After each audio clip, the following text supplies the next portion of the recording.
चीन को एहसास हो चुका है कि दुनिया के ताकतवर मुल्क दो धड़ों में बंटने लगे, इसीलिए बीजिंग मॉस्को पर नजरें गड़ाए हुए हैं। माना जा रहा है कि अमेरिका के खिलाफ रूस चीन को अत्याधुनिक परमाणु पनडुब्बी मुहैया करा सकता है।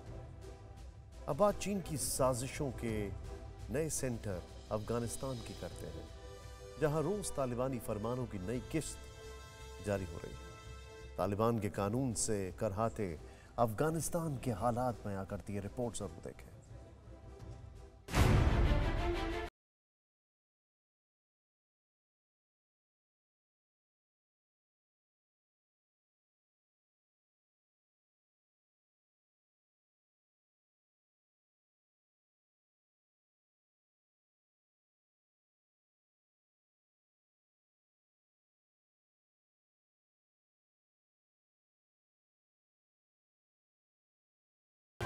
वही काबुल जो महीने भर पहले तालिबानी बंदूकों से बरसे बारूदी साए में लिपटा था।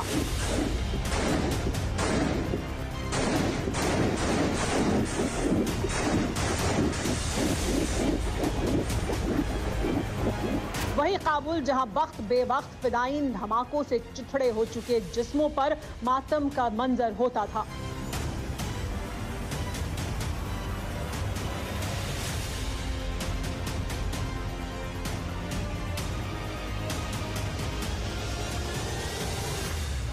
उसी काबुल की इन तस्वीरों पर यकीन करना मुश्किल है।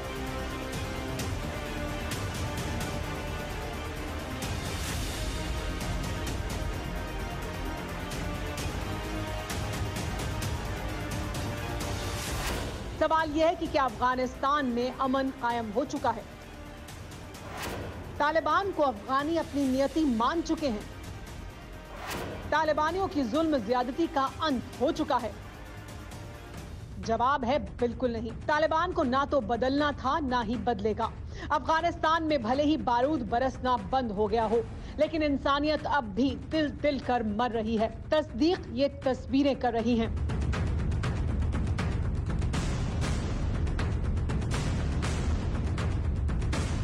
मार कर क्रेन से टांग दिया, खंबे से बांध दिया और कुछ नहीं तो हजारा शियाओं को घर बार छोड़ने का फरमान सुना दिया। महीना भर नहीं हुआ है तालिबान को काबुल की गद्दी पर काबिज हुए, लेकिन जुल्म की दास्तानें 2.5 दशक जैसी हो चुकी हैं। बोलने पर पाबंदी, घर से निकलने पर पाबंदी, लिबास पर पाबंदी और अब तो हजामत पर भी पाबंदी लगा दी गई है। तालिबान ने नया फरमान जारी कर दिया है। हेलमंद प्रांत में लोगों के दाढ़ी बनवाने या ट्रिम कराने पर बैन लगा दिया गया है। सैलून के अंदर और आसपास गाने भी नहीं बजाए जाएंगे। किसी ने भी दाढ़ी बनाई या बनवाई तो सरेआम सजा दी जाएगी। तालिबान के फरमान के बाद अफगानिस्तान के हज्जाम गाल पर हाथ रखकर बैठे हैं कि करें तो क्या करें। वैसे इससे पहले तालिबान काबुल के ब्यूटी पार्लरों पर रंगाई पुताई कर चुका है।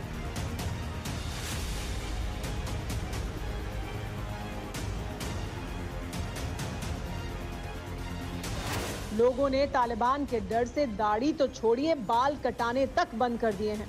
पहले अफगानी मॉडर्न दिखने के लिए क्लीन शेव कराते थे, लेकिन अब दाढ़ी को हाथ भी नहीं लगाते। ऐसे में सैलून वालों को रोजी रोटी के लाले पड़ने लगे हैं। 2021 का तालिबान ये भरोसा दिलाता रहा कि वो 1996 के तालिबान से अलग है। अब वो दौर नहीं है जब खुलेआम सड़क पर किसी को भी सजा दी जाएगी और नए नए फरमान सुनाए जाएंगे। लेकिन महीना भर भी नहीं बीता और उसी तरह के दृश्य एक बार फिर दिखाई देने लगे हैं तालिबान के। लेकिन इस बदले हुए रूप के पीछे बड़ी वजह क्या है, आइए जानते हैं।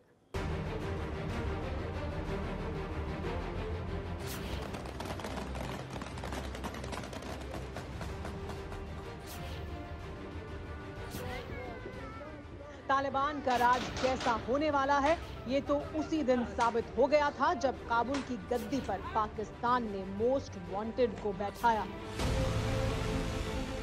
बाकी काम पंजशीर में जिन्ना के वारिसों के जरिए बेगुनाहों के कत्लेआम ने कर दिया। उसी दिन से तालिबान के तिजोरी भरने के ख्वाब काफूर हो गए। तालिबानियों को लगता था कि दुनिया उसे मान्यता दे देगी।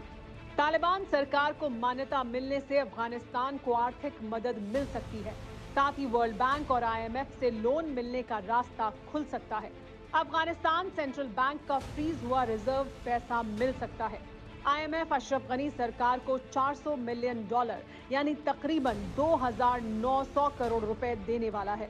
तालिबान के कब्जे के बाद आईएमएफ ने पैसे भी रोक दिए हैं। मान्यता मिलने से ये रकम भी मिल सकती है, लेकिन इसका सबसे बड़ा फायदा पाकिस्तान को ये होगा कि अफगानिस्तान में पाकिस्तान की दहशतगर्दी पर पर्दा पड़ जाएगा। अफगानिस्तान के बहाने पाकिस्तान दुनिया के सामने अपनी मुफलिसी का रोना रोएगा, लेकिन कब तक? क्योंकि पाकिस्तान वो पैरासाइट है जो दूसरे मुल्कों के सहारे ही जिंदा रह सकता है। अड़ी सोमवार से शुक्रवार शाम 6 बजे सिर्फ TV9 भारतवर्ष पर।